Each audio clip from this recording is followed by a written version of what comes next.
there was a huge commotion coming down the hallway of the prison.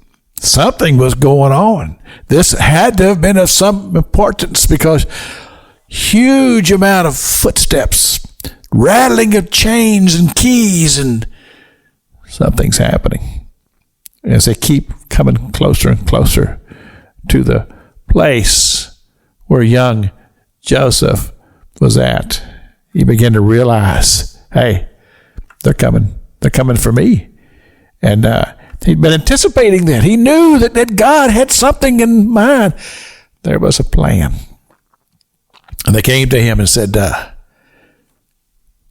you need to go with us because the Pharaoh wants to talk to you.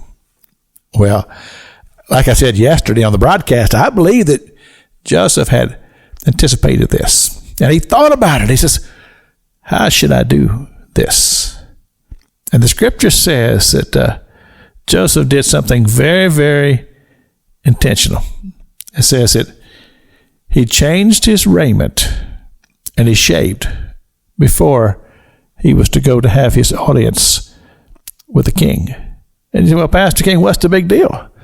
Well, the big deal is that this is a young Hebrew young man.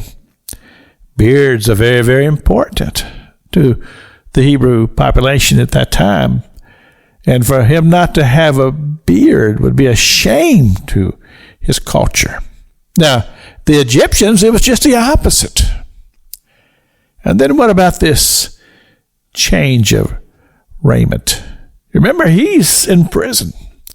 How did he even have a change of raiment? And what did this new raiment appear to be? Well, I think that it was simply this. The message that he has for Pharaoh is very, very important. I mean, this is life-changing, life-transforming. This is a message that's going to affect the entire world.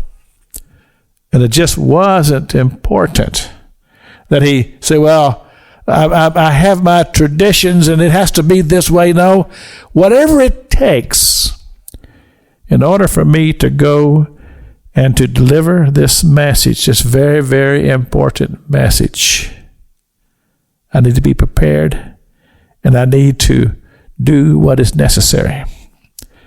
And so he made these changes so that the Pharaoh wouldn't spend any time at all worried about how this young man looks, but immediate acceptance as he comes into the presence of the king.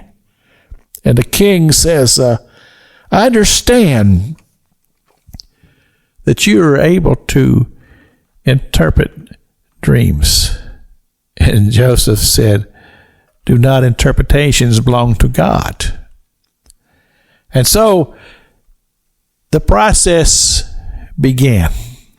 This dream that had so troubled the Pharaoh of Egypt that he would call this young prisoner, a Hebrew prisoner, before him for the interpretation of the dream. This is a moment in history, a moment in time. And it was one of the most important things that had happened to culture up to that moment. Because Joseph had seen a glimpse of God's work, he was ready. This is Pastor Jack King with the gospel on the radio broadcast.